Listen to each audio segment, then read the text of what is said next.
It may seem like petty talk. Why would I even bother making a whole episode about the difference between retail and professional trading? How is it going to move the meter in your trading endeavor?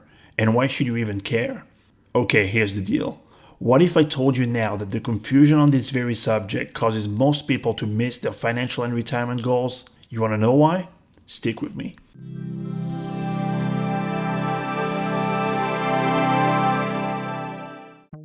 So what does it take to rise from retail to pro level?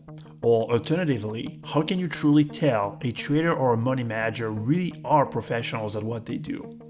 Going by the definition, a quote-unquote profession does not really help us much in answering these questions. Looks like the word in itself navigates more within the realm of religion than anything else. So for lack of anything other than its 13th century meaning, we'll have to go along with the implied connotation of the word that is commonly accepted by the collective mind. When we talk about being a professional, we can agree that we talk about possessing a singular expertise to accomplish a non-trivial task at a level that is way above the casual exercise of said task by a random man taken off the street. In clear terms, what we talk about here for sure is consistently repeated outperformance over the average. That is what makes you a professional. Acquiring that level is expected to require either special training or extensive practice, or both. So the logical conclusion is that when people talk about a professional investor, what they truly imagine is a person who is able to invest better than the average Joe who does not do much else than opening his Wall Street Journal once every morning. But then that brings up a dire question. How do you reconcile that there are so many licensed investment professionals out there with the fact that 90% of fund managers cannot beat the market? In other words, they can't do better than average. Something is off here, and by a very wide margin. The issue is not a rhetorical one. Rather, it is a perception bias due to the years spent in school where we got conditioned to revere institutions and view state-sanctioned degrees and licenses as a seal of competency in a given field.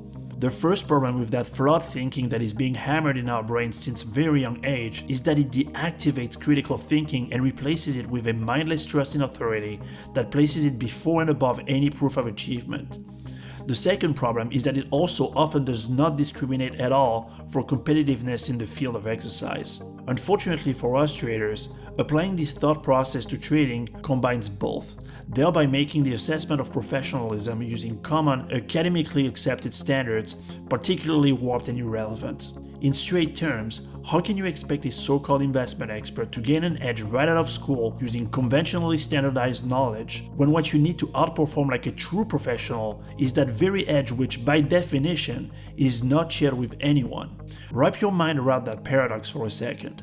Competition in trading and investing in financial markets in general is so extreme that consistent and above average performance is literally the fringe exception. Therefore, more than in any other field, formatted knowledge and licenses are not and logically cannot be what makes you a professional right out of the box. And even less so when it comes to the expectations that people will have of you if you boast such degrees or licenses.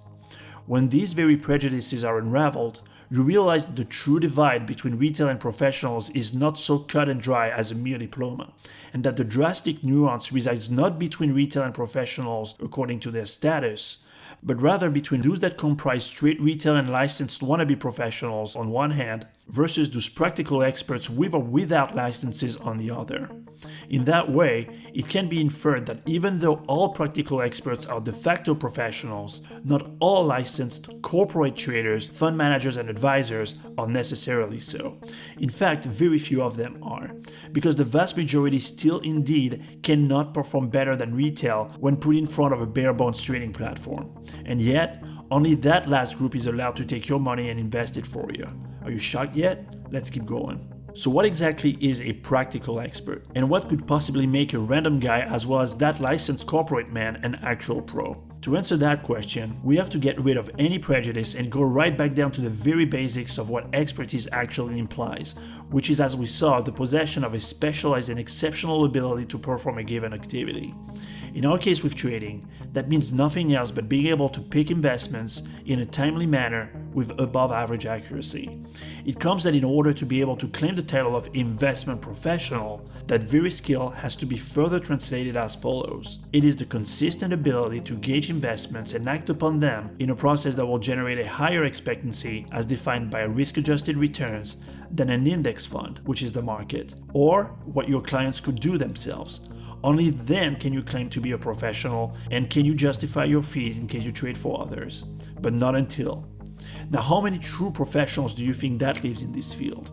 The corollary is that being a professional cannot be dissociated from having the only proof that actually matters, having previously built a track record.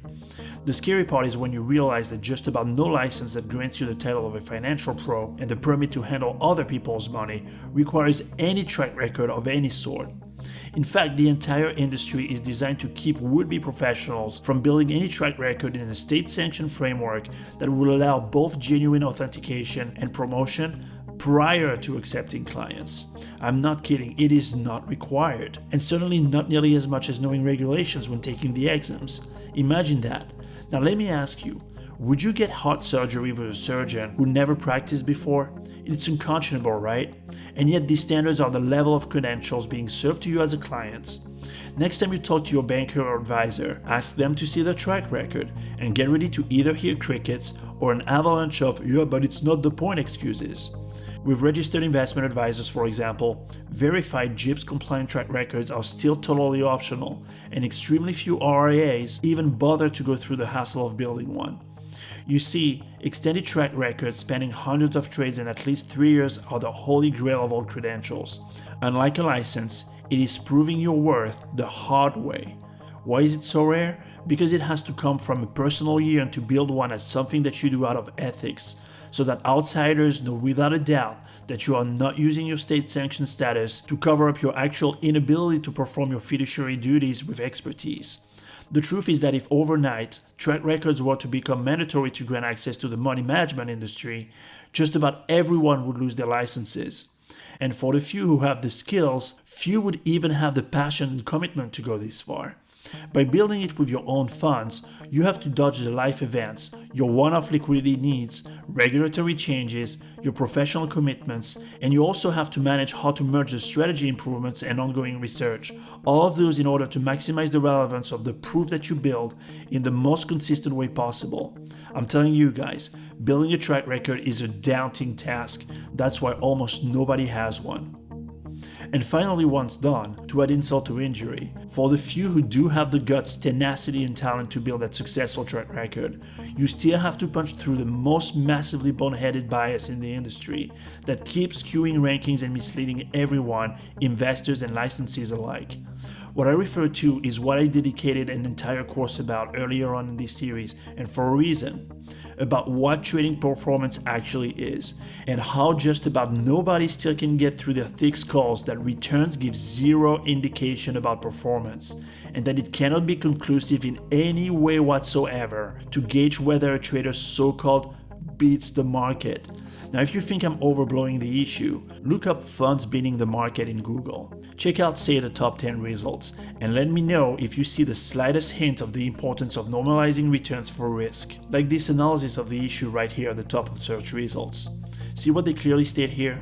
Absolute insanity. I'm telling you guys, when you do it right, the frustration is boundless. Imagine a car expert coming up and expecting you to believe that all cars can be validly tested and compared on a quarter-mile drag strip. And if you're laughing at the absurdity of it all yet, realize that this whole crap show is ultimately impacting you. Because don't think that this demented approach is not paired with other, equally absurd practices when it comes to handling your money.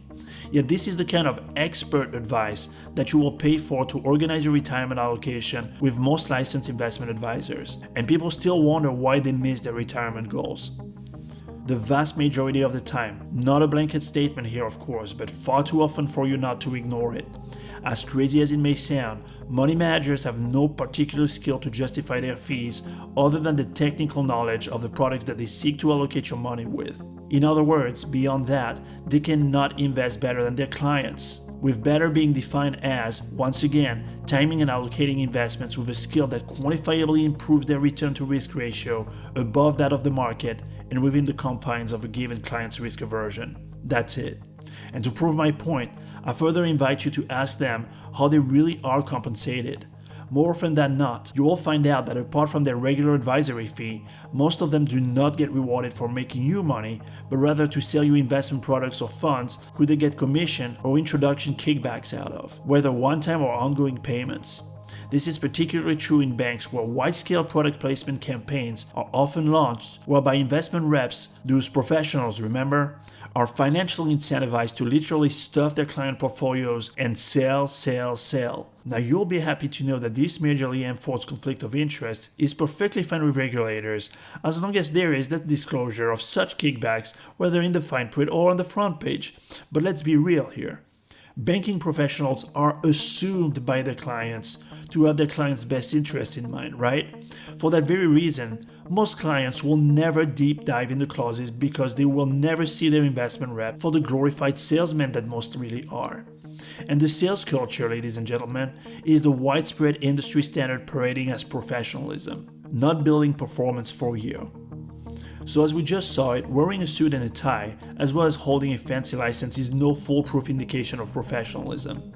Status does not grant skills. Selling and trading are two different fields that should never coexist whenever your interests are at stake. That is why, whether you trade for others or for yourself, the frontier between retail and pro is much thinner than most people believe. In investing for others, getting that license should only be the beginning. Because in practice, and you can get as offended about it as you may want, you are still at the level 0 of that true trading competency that will bring value to your clients. The kind of value that will also happen to solve for you the profit margin crisis that the industry is going through.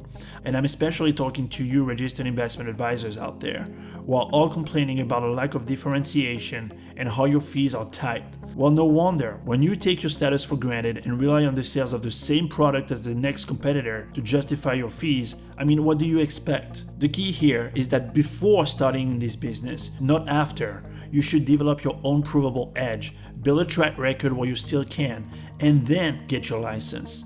That is if you plan to trade for others, of course. After that, basic ethics should dictate that you must anyway, in one way or another, align your interests with your clients by having skin in the game and providing 100% independent advice. In other words, if you don't create outperformance for them or at the very least make them money, then you should not be allowed to get compensated more than the most basic management fees to pay your bills, if that. And the fact that so few quote-unquote professionals will agree to it should tell you everything you need to know. Now, the second case is when trading for yourself as what is called a proprietary trader. You will find it surprising that you actually have a higher chance to eventually become a true de facto professional if you really push it. Because the absence of a corporate bribe will save you from the complacency that comes along with not being incentivized to generate performance. Only eating what you kill and at the same time not having a cap on what you can earn is a big part of the motivation, obviously, but that's not the main thing. Most of you starting to trade will unfortunately never make it, let's be honest. The barrier to entry in this field is as low as the purge factor is high. With that said, most people who get in and strive to excel as retail have one thing that most licensed banking drones do not: passion. For anyone who worked in the industry before, how many of your colleagues really cared about doing their own side research to find an edge that would improve their performance and deliver more value to their clients? How many would spend 3, 4, 5 hours when back from the office to work on improving their own craft? Truth be told, just about none do that. Why? Because most just don't care enough to become actual professionals. Most end up in the investment industry because finance was the cool, socially acceptable degree to get back then, or because they wanted to please mom and dad, or because they were simply driven by the appeal of money. But the common denominator of most so-called professionals in this industry is that they are not passionate enough, or at all, about their field of study for anything else but the career path and the paychecks they get every 2 weeks. Most are more than happy to just believe what they learned in school, repeat what they are told by management, and to follow orders regardless of ethics or what actual scientific truth may be. Is it any surprise then to see such mediocre performance industry-wide?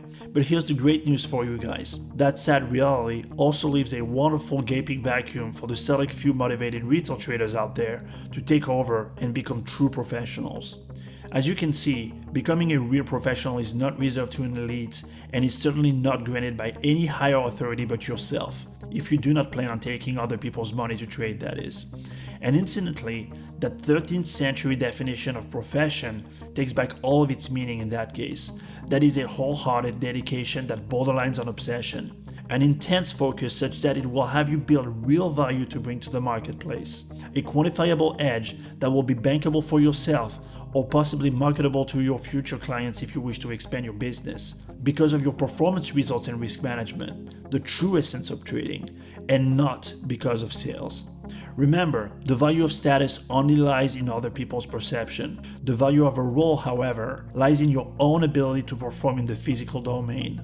And it's up to you to make it happen, to pull out of retail and become a genuine professional, not an imposter with a license. I'll see you in the next video.